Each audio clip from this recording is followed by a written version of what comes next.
Why do you think that solar has remained so fragmented for so long? Well, Now, one thing that we see in solar that I don't think we see as much in some of the other home improvement trades is this idea of the dealer EPC model right now. What's going to make their business the most attractive for a potential buyer?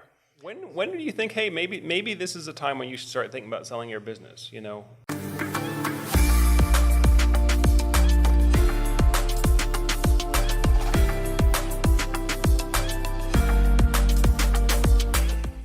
All right, welcome back to the Solar Surge Podcast. Hey, if you're new to the Solar Surge Podcast, on this program, we meet with the top CEOs and the top business leaders in the solar plus storage space. And today, again, I have a very special guest for you. Kris Moe is the Managing Director at M&A Business Advisors. And today we're going to be talking about what's going on in the solar industry at large, but particularly, Kris, how to prepare your solar business to buy another business or to be sold. So, Kris, welcome to the Solar Surge Podcast. Thank you very much for joining us today. it's really great to be on here. I've watched a lot of episodes myself. I've had to get up to speed as a consumer myself and putting a solar on my roof, and it's a bit overwhelming. So it's been a really great education for me in helping me become a specialist on solar sales. Well, great, and it's really nice to connect with you. Now you and I, it's interesting how we first got connected, because I believe you had seen one of our interviews that we did at SolarCon with a solar business owner, and we were talking specifically about why many solar businesses are going to be failing in the current environment. And I'd like to get into that more specifically, but if we can kind of start maybe big picture and work our way down. So, Kris, as you know, the solar industry has changed a lot, especially in the last year, especially here in California. As we're doing this interview right now, we're here sitting at Enphase headquarters in Fremont, California. And of course, the big thing this year is the net metering rule change, right? So the solar payback for California homeowners, that the economics of that have totally changed now, and that's already starting to show in the numbers of California solar contractors. So Kris, what is your take on the solar market as a whole right now, and what do you think businesses are going to need to do to be successful and remain competitive in this environment? Well, I'll just start with what's happened here in California, and like so many people, there was a race to beat that spring deadline, which it was in April. And so I have a feeling a lot of the solar installers have done really well the last probably half year or so. And after that's happened, as they go through that pipeline, the numbers are, to get people to sign up for a program when you have to sign up and get the battery. So the battery is going to add another $15,000, $20,000 because we just went through it. Now, I think some solar companies are going to do fine because they happen to be in markets that are people can afford that extra $20,000. And let's face it, with EVs coming on, that's another makes it a little bit easier to pull the trigger if you're going to get an EV anyway. That's going to act as your battery, or maybe it will at some point. So across the country, I think the same thing, and is these changes of what you get from selling your energy back to the utility is going to be less of an incentive. And I think some people are like, well, maybe we don't need to spend that $20,000 or $30,000. So in my mind, there's going to be more competition. I think the companies that are really good at sales, are really good at their workmanship, are going to do fine. And they're going to be in a position to possibly buy off some of these other companies that maybe are struggling because their strength wasn't sales, or they weren't as strong of a company. So at the end, we have in this country close to 10,000 installers that I know of. And I think there's going to be, and this happens in every industry, by the way, is eventually the more efficient companies are going to start buying the smaller ones or less efficient ones. And then you start getting the big investors. You get the big boys, and when I say that, the big private equity companies, the companies you are publicly traded, that's when they come in. So it really is the big fish eating the little fish, and it's healthy. It's part of what happens in nature and in business. Right, right. I mean, I know this is something that we've seen a lot in other industries, right? Once an industry reaches a certain level of maturity, you tend to see this consolidation where maybe smaller fragmented players that had a little bit of maybe some competitive advantage or some little intellectual property, but eventually they get rolled up into larger entities. We haven't really seen that in solar. Like I said, 10,000 individual solar businesses. Why do you think that solar has remained so fragmented for so long? Well, I've worked with a lot of construction companies, and it's kind of the same thing. Is construction is very localized. In other businesses, you can scale it because you don't need your people in the field to be within an hour drive of where you're doing your work. So that's a big part of it. So to me, the master scalers that are these usually large investors, they usually find a way. And it's been a challenge with solar because so much of it is it's much easier to sell to somebody that lives in your county or even your town versus having to go out of town. There's so much trust involved because it is such a big sales ticket. I tip my cap to all the sales guys out there who have to go out and convince a homeowner that to spend $30,000, $40,000, $50,000 and it's going to be on your house for 20 years. That's a longer decision than buying a car.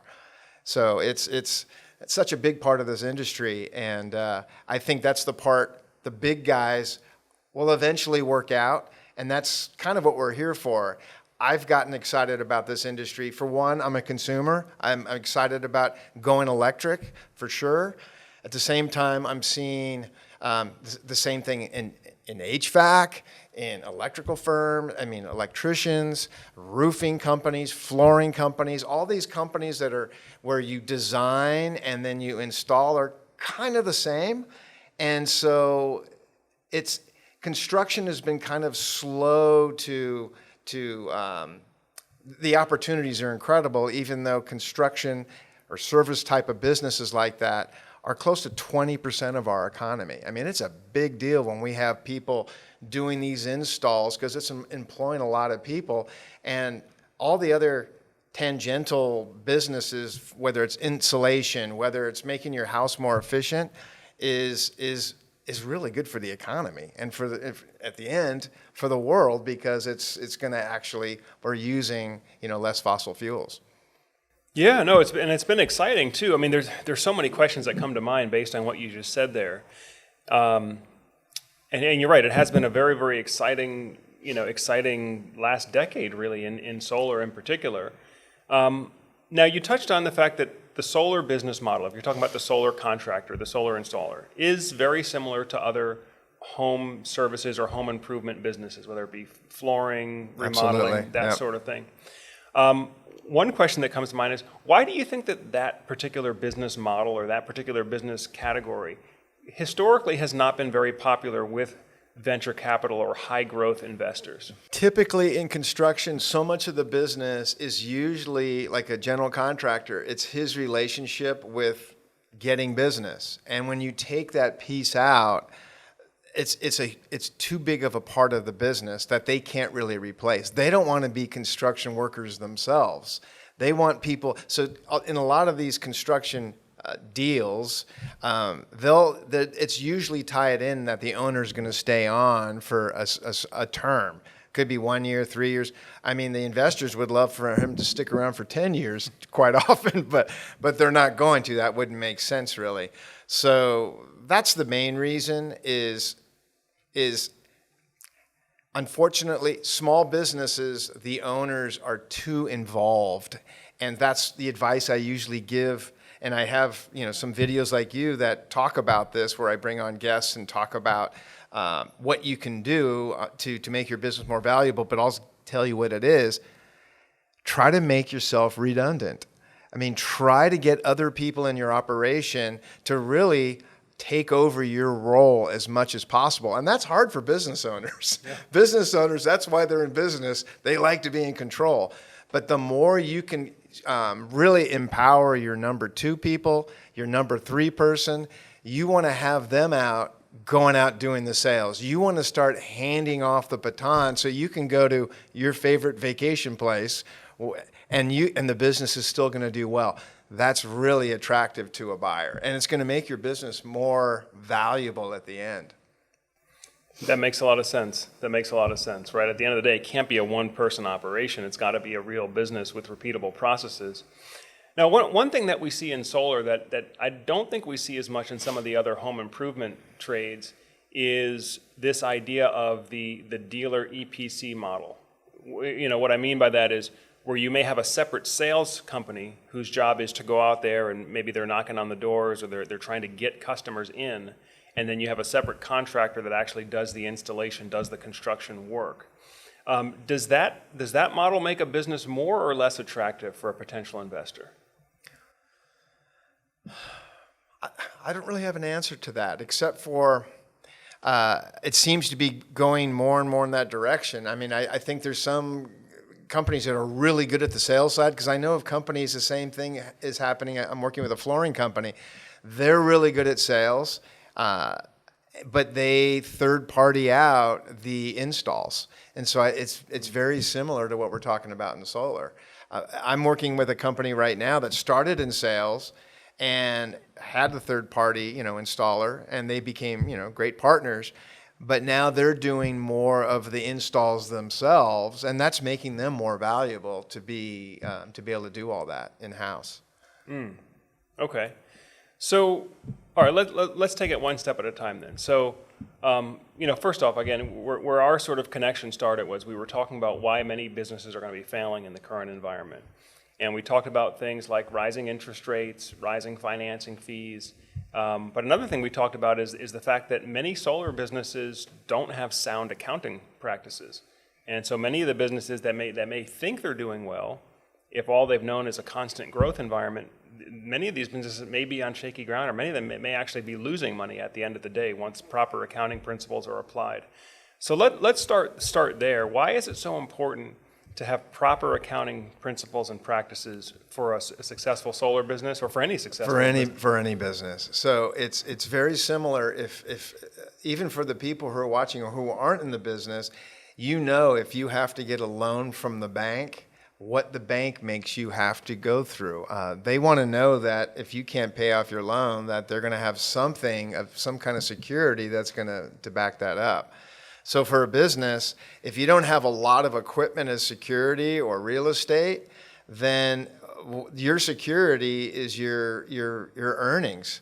And so let's face it, it can be fairly easy to play around with your books.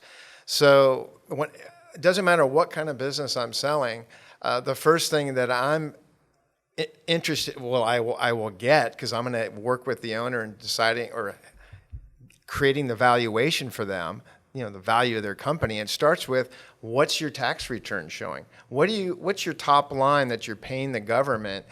What's the profit for the government? And then we're also getting another set of books, which is your profit and loss. The profit and loss is your internal books. What's really happening? So you got what you report to the government and what your profit and loss is. Ideally, they're pretty darn close. That would make it a lot easier. So, it's smaller businesses usually are using fairly commoditized CPAs, and that's fine. But at a certain point, when you need to actually borrow money, you need higher level everything. Everything's going to be scrutinized more. So I tell them, get your books clean. It might take a year to get this done. It might take $20,000 or $30,000. Nobody likes to hear that, but having clean books is going to give you a really accurate sense of what your business is really doing, and pull no punches. I mean, if I go to the doctor, I don't want him to pull punches and say, well, it'd be nice if your blood pressure was lower, but you're really going to probably die next year. You don't want that to happen. You want to be told the truth, because then you can actually take action now and hopefully get your health back together. It's the same for a business. It's a very good parallel, actually. Yeah. Well, I know that, and that's probably something that a lot of entrepreneurs struggle with. Most solar businesses, we were just talking about this earlier, most solar businesses are small, family-owned, starts out a couple guys in a pickup truck, usually, some tools. Yeah. And they start a solar company. They start doing solar jobs, and then they kind of grow from there. And so, yeah, because I can even remember back when I started as a contractor, there's this feeling of, well, I can't really afford the best lawyer right now. I can't really afford the best accountant right now. I got to just kind of get something going. What do you think is the proper stage for the contractor to take a step back and say, okay, the business is a real business now. Now it's time to actually get proper accounting practices in place. It was great during the startup phase that you kind of fumbled through things maybe on your own or with the help of a low cost, maybe, a friend of a friend type of thing, accountant helps you out. At what point, though, is it proper to go to real professional accounting in your contracting business? Yeah, that's a great question. And I don't know the exact number, whether it's when you're making $1 million or $1.5 million, but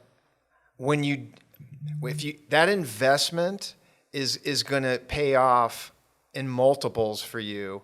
Not only just because you're going to get a more accurate picture of really what your business is doing, but it'll make your business more valuable when you sell it, for sure. So I'm going to say, a good accounting firm, I just go out and interview some. I'm just going to say that. Your whole life you've been building this great business. And kind of what our role is as, I'll call myself a business broker or a mergers and acquisitions advisor or consultant, is going in, and because we have contacts with people everywhere from the wealth advisors for when you do cash out and you're hopefully making a lot of money and what to do with your money. We got tax accountants that we're referring to help you, be the most efficient as you possibly can when it's time to pay the government, but also lawyers that are specialized, just like you're specialized in running your business. These are specialists in what they do for either exiting a business, running a business, and they're worth paying. Whenever I go into a business owner, I say, look, you're the quarterback. All these guys, they're your offensive line. They're protecting you from getting slammed in the back at some point. So it's worth paying for a good, left side tackle, because that's where they're going to come and get you. So that tackle might be your corporate lawyer who's going to help you, come up with the right contracts and warranties and scrutinize all that stuff. But your tax people and the team that's going through your books, QuickBooks or whatever you're using, they're worth paying that $5,000 or $10,000 a year for a smaller business, because you're just going to get a much clearer picture of what your business is doing and where you can go. You're probably going to, these are advisors. These are advisors that say, hey, can I buy another company? Hey, what should I do to shelter some of my money from having to pay the government? Should I buy a bunch of equipment? At some point, you can let go and let true professionals help you make those good decisions, because a business owner can't be, great at everything. So learn where your weaknesses are and hire a pro, because that's what they went to school for, and hopefully have 10 or 15 years experience under their belt. Absolutely. Yeah, no, it's so important. That was one of the things that we said in that previous interview as well, was I think it was Cody that mentioned that the number one reason solar businesses fail is improper accounting. They just don't know where they are with their numbers. And so it's very easy, and I know from personal experience, it's very easy to see your sales growing month after month, quarter after quarter, but not know whether you're actually making money or losing money at the end of the day, because your accounting's not right? You see your bank account's growing, but you don't really know how that all works through the entire business model. And I think what's challenging about construction versus other companies or other businesses is a job. I know personally, I contracted with a company in February, and they said they're not going to install till August or September. I did put down a small deposit for that. It was like $1,000. But in between, they got to buy the equipment, and we're going to pay them down as the job goes, and that's definitely a complication a lot of other businesses don't have, where you're paid on the barrel as soon as your work is done. This work takes a while, and sometimes you don't know when you're going to actually do the job. It might be pushed back because the utility is not granting, their blessings on what needs to be done. Sure. So, all right. Well, let's take a step back a little bit, I guess. So we know that in the current environment, because of the shakeup that's going on. There's going to be some businesses that are going out of business. There's also going to be opportunities for other businesses to acquire smaller or weaker businesses.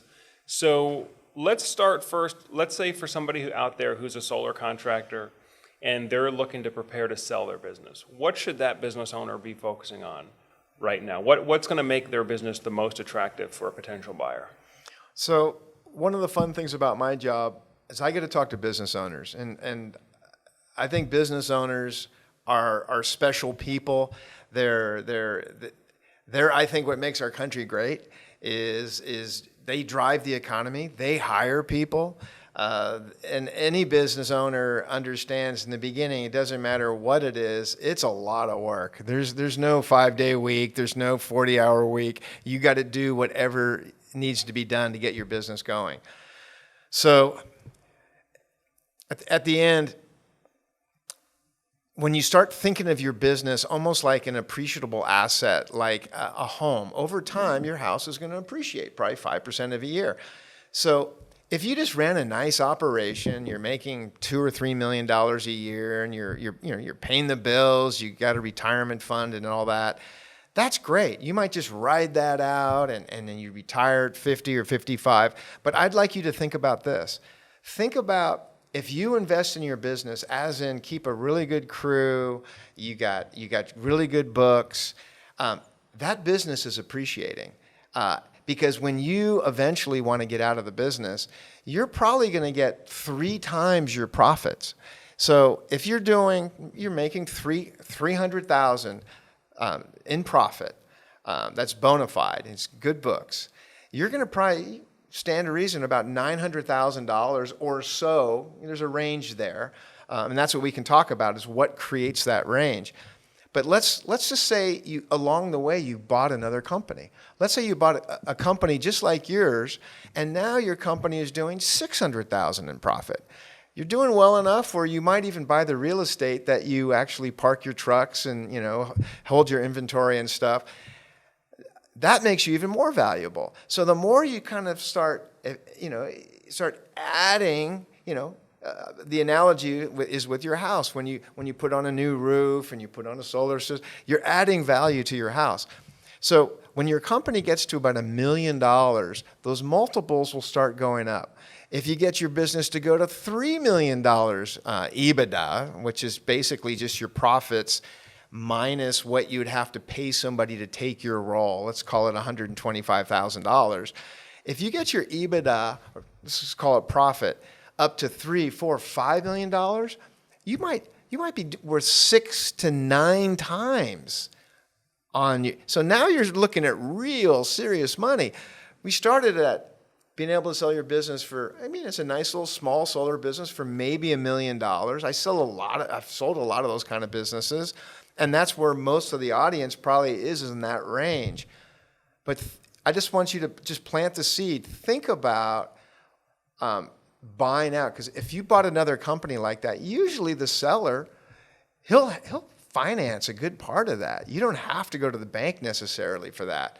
Not always, and that's part of negotiation, but you might just keep your eyes open. I tell everybody, keep your mind open to being sold, buying somebody or selling to. Because if somebody came up to you and says, hey, I'll give you $40 million for your company, sometimes an offer is really worth taking.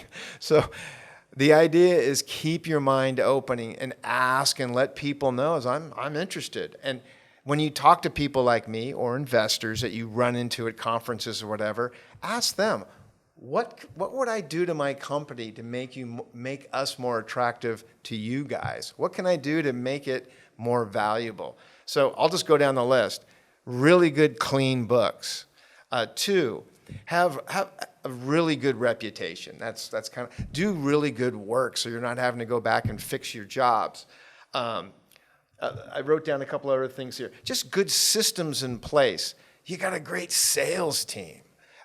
Your sales are it's just a machine, and you have just people that love being there and they're not moving on. Let's face it, workers are getting poached all the time. This is in every industry, but especially in construction.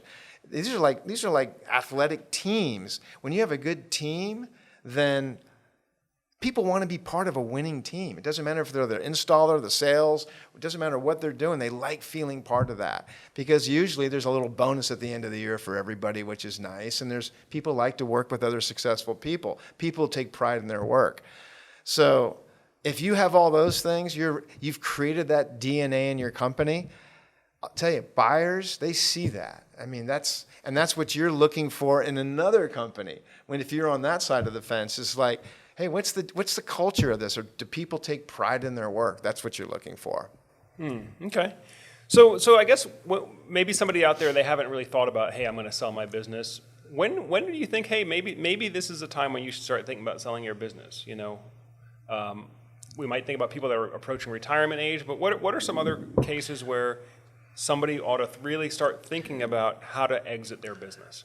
This may sound crazy, but you should start thinking about exiting your business like immediately. I mean, even if you just started your business, is just looking down the line like it's a roadmap. I'll come up with a hypothetical.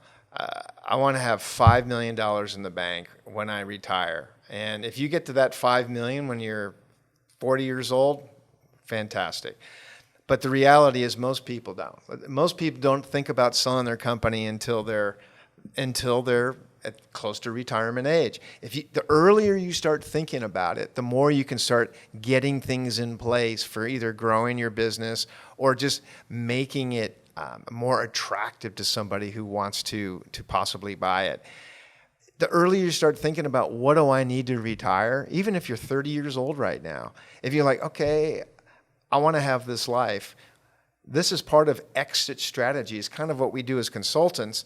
Even though I'll refer you to somebody that's really trained in that, I know enough to be dangerous and say, look, here's are some of the steps, and here's someone you can talk to, because it's just those roadmaps, whether it's growing your business or just getting to that freedom point in your life to where you can actually enjoy playing golf and not worry about money because your money's making money. So the answer to that is the sooner the better. I'd say 95% of business owners are waiting too long to think about that because they're so involved with the business. Again, the more you can make yourself redundant, the more you can think about the big picture decisions and strategizing. And if that's not something you're great at, that's where you bring in a business coach, or you bring in somebody that is awesome at that. And it's worth the investment of your money and time to do that. Okay, Kris, so let's talk about the other side then. When do you think it's the right time to consider growing your business by buying another business? Who would make the best acquisition? I guess it's not acquisition targets, but which businesses would you target with a proposal to, hey, you might want to consider about buying this other business would help you grow? So I'm working with a company like that, and I'm talking to companies across the country, and when they've got their systems in place and they're in scale mode, that's when you're ready. When we got this down. Let's make this work in some other areas. And that's where it's good to talk to someone like myself as well, because you might not know what it's like in the Texas market or the Florida market or other states. Because as you guys know better than anybody else, every state is kind of its own rules and the whole thing. So that's where it's good just to keep your ear to the wall to what's happening out there, and just kind of be ready. It's kind of like shopping for a house. When do you shop for that after your starter house? When do you shop for your next house? You keep your eyes open. If something comes up, you go for it. But that's these guys who are, I call them master scalers, and this could happen at any age. Some people are just amazing at growing companies, and they're great for our economy.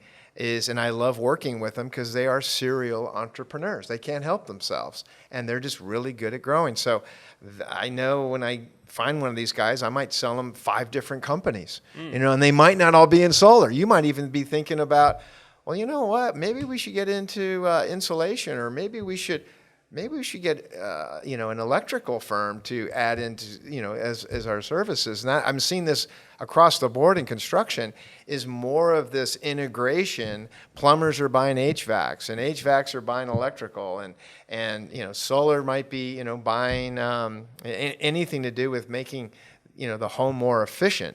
So insulation.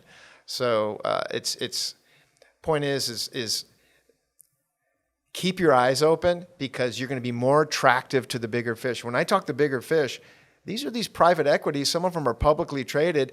They literally have hundreds of millions of dollars at their disposal. Right now in the country, there's $1 trillion in what we call dry powder. There's $1 trillion that private equity is looking to invest in. Now, is it all in solar? No. But solar is now, even just earlier this year, when I did a search for private equity looking for solar companies, there really weren't many. But now more and more companies are seeing where this is going with electrification. And now investors are going, oh, solar, EV chargers. I mean, all these things. It is very attractive to them. So now is a great time, or in the next few years, to start tightening your business up, as in making it more efficient and just more attractive to these buyers, because you might get a huge offer that is way beyond what is normally paid. That's what you're kind of hoping for. I don't want to get your hopes up too much.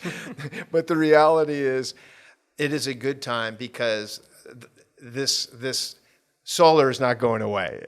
I mean, people are now getting comfortable. When your friends are getting it and everybody's getting it, it makes it even easier for, so that's what's happening. So I'd just say, go back to these basic steps of getting your accounting in order. If your systems are in place, talk to someone like me, find out what the market's doing, and this might be a process that might last for years. You might not buy anything for years, but when that right company comes up, you buy them. Because when I talk to solar companies, they might be small, they might be, in Tennessee or someplace that, is miles away from where I'm at, but I put them into a file, and when I find somebody from that same geographical area, or someone looking for that geographical area, I'm going, oh, this company. Okay, well, I'm going to put you guys together, and let's see if we can get a deal out of this. Absolutely, absolutely. Now, Kris, do you think that in the current economic environment that we're in, with higher interest rates and somewhat higher inflation, do you think that's helped or hurt M&A activity in solar, or do you think things are just growing from here? That's a great question, and I know in selling some other types of construction companies, I've had a lot of private equity go, we're just going to put this on hold till the end of the year. I think there's so much money sitting out there because they're a little bit more cautious and they're waiting to see what's going to happen in this climate. At the same time, I see other investors that are they're looking more long term. They know it's going to balance out, and that's where their investments are going. They're more likely to be interested in doing deals. So there's 4,500 private equity companies across the country, and I can't say I have relationships with all of them, but quite a few are still very active, because even in an economy like this, there are certain industries that are doing great. I mean, with all the infrastructure money going out there, there's no stopping. Paving and bridge building and big projects like that are going to continue going on.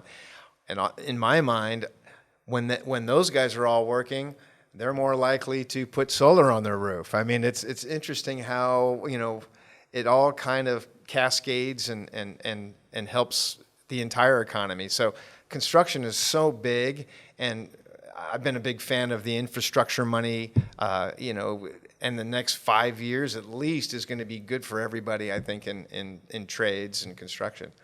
Yeah, I know we were talking about that earlier, just with the trend towards electrification, all that electrification has to be built, whether it's grid infrastructure, EV chargers, lighting, I mean, you name it, all of that has to be done by electricians and technicians and contractors.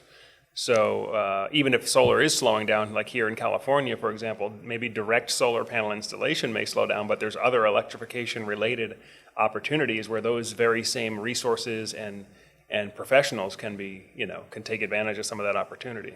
Well, it's exciting because we're not even talking about the hardware and the companies that are making the hardware for these installs, and it looks like more and more of them are coming back to the United States. I mean, they're being incented to manufacture here, which is, again, good for the United States. So I I didn't mean to get into an economic discussion.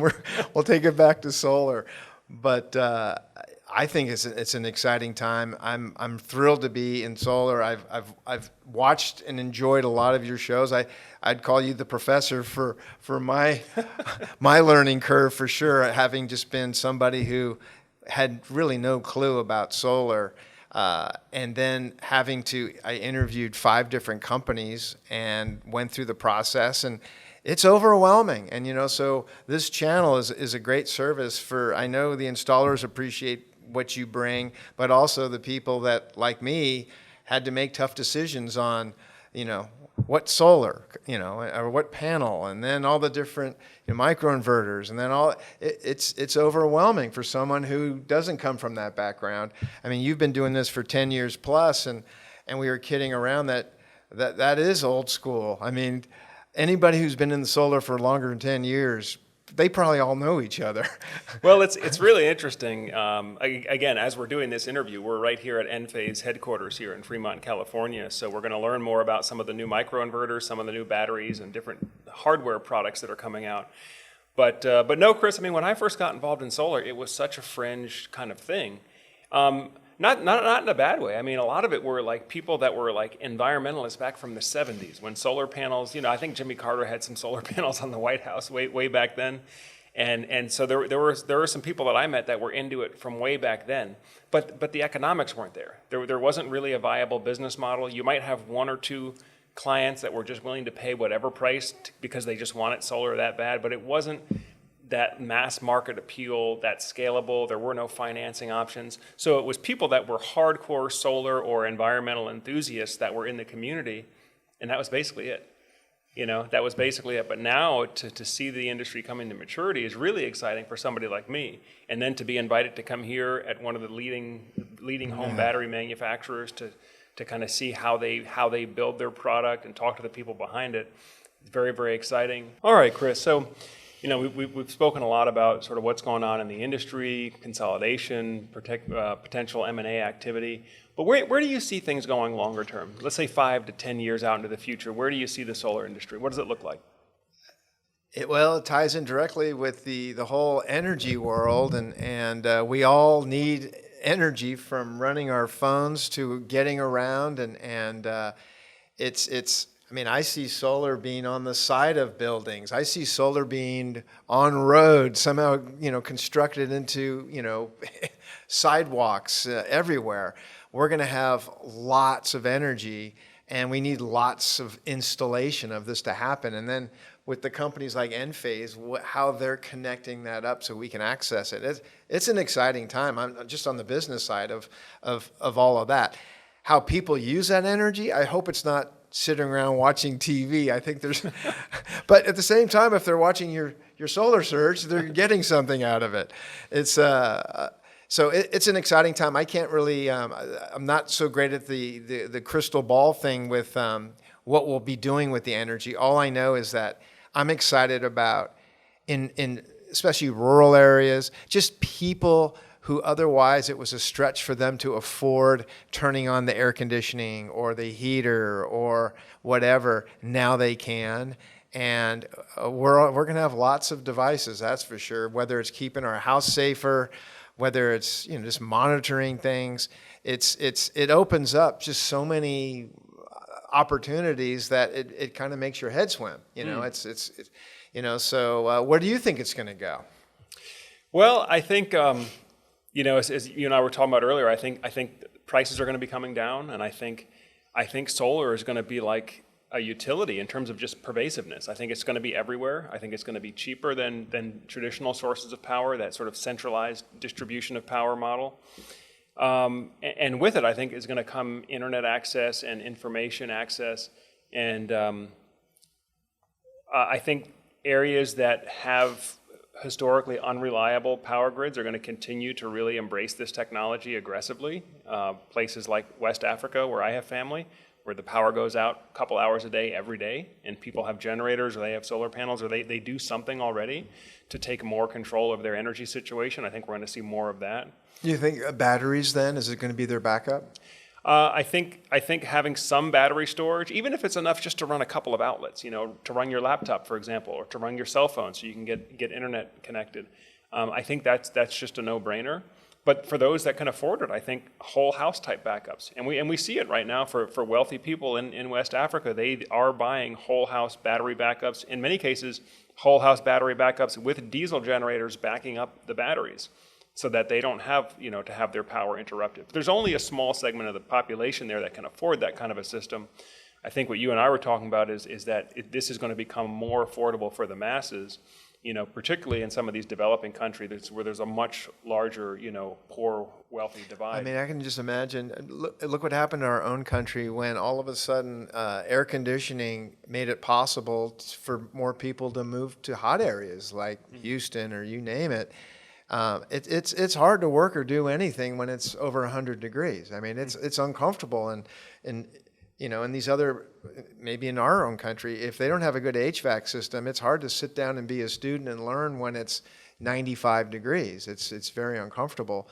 So I think people become more comfortable so they can learn and be more productive. And so I'm excited about that, is that the energy from solar is going to enable so many places in our own country, but also around the world to enjoy life a little bit more, a lot more. Yeah. It's going to be exciting. It's going to be very exciting. Getting back to our earlier conversation, I do think there probably is some industry consolidation coming as the industry gets more mature and some of the weaker hands maybe get washed out. But I still think there's a huge opportunity for solar. We were talking about earlier, right? Only 3 or 4 million homes in the U.S. have solar. Yeah. Virtually all of them need it to some level. Yeah. Well, and I'm thinking, I'd like to throw this question back to you, is we have, how many people have installed 10 years ago, 12 years ago, and look how many generations of hardware have come through that who's going to reinstall those or retrofit those old systems? Yeah, well, I'm glad you asked that too, because I think it's going to be a lot like PCs and cell phone technology, where when it's a new thing and we're still kind of in that early adopter phase, you feel like, well, this is such a large purchase, I better get this right because I'm going to buy this once. It's such a high ticket item. I mean, I can remember back when a personal computer was $3,000, $4,000, $5,000, and this was back in the 80s and 90s when that was a lot of cash back then. But the reality is now that has become an expected utility, we upgrade those things every 5 years or so. For cell phone, we may upgrade it every 2 or 3 years. Yeah. And I think solar is probably going to go the same way, to where every time you move or you buy a new home, or when you're older, maybe you have an older home and the solar equipment is aging out, well, you're going to refresh that to the current state of the art, much like you would an old air conditioning unit that ages out. You're not gonna not buy it again. It's going to be something that you expect to have. And of course, if traditional utility supplied electric rates continue to increase the way that they have, it's almost going to be an imperative that you have some kind of a solar system, because it's just going to be too expensive not to have it. I'm not advocating for that. I'm not advocating for policies that make traditional electric more expensive. All I'm saying is that if the current trend continues, I mean, we're here in California. This place in California, it's 45, 50, 60 cent a kilowatt hour power. If that's the situation, if that's what it means to have your solar panels broken, is you have to pay 60 cent a kilowatt hour power, then you're going to buy a new solar system. Yeah. Right? You're going to upgrade it. You're going to fix it, whatever you have to do to get to the current state of the art. And so that's what I expect to see, is that every house will have solar, and every 5 or 10 years or so, you're going to kind of refresh your solar the way that you would refresh your air conditioning unit today. Well, and the other part that I'm excited about, at least in California, and I think the other states are going to follow, is they're mandating new construction. You're not using gas furnaces. You're going to heat pumps. So it's possible to get your entire house on electric. And I think some other states are all electric already, but we happen to have gas out here. So that's another area I'm following, and that's why I like HVAC and electricians, is they're installing these. It's a really good business. And I mean, it'd be nice. I think we all kind of look forward to the time where you get a zero energy bill. I mean, because it's all coming from solar. Yeah. Well, Kris, I know we're kind of getting to the end of our time here now. I really enjoyed the chat with you. But if we could just kind of wrap it up. So for those out there that maybe they want to particularly learn more about what we talked about, maybe preparing to sell their solar business or maybe preparing to grow by buying another solar business, what are some steps that they can take now? Or maybe how could they get in touch with you if they want to learn more about all this? Sure. Well, for one, it's just, I think we're all excited about the solar industry, and I hope to cross paths with you guys at a conference somewhere across the country. I have a website you can go to. It's called solarbusinesssales.com, and you can get in touch with me that way. Or I have a phone number on there as well. Just reach out and give me a call. And there's no cost. I'm happy just to coach you through either the steps to improve the value of your own company and give you a sense of the value of your own company. And I do valuations as well. But and also I'll help you with acquiring other companies, what to look for. It might not be immediate, but you might start thinking about that. As we talked about earlier, the larger their company is, the more they're going to be able to sell it for. So it's a good space to be in right now. I'm very, very excited to be in it. And again, thanks for having me on your show. Absolutely. Well, folks, again, this has been Kris Moe, Managing Director at M&A Business Advisors. Kris, thank you so much for sharing time with Solar Surge today. Thanks, Joe. Well, folks, that pretty much does it for today's video. As always, I'm Joe Ordia here, encouraging you to get prepared and be empowered. Thanks for watching, and we'll see you on the next podcast.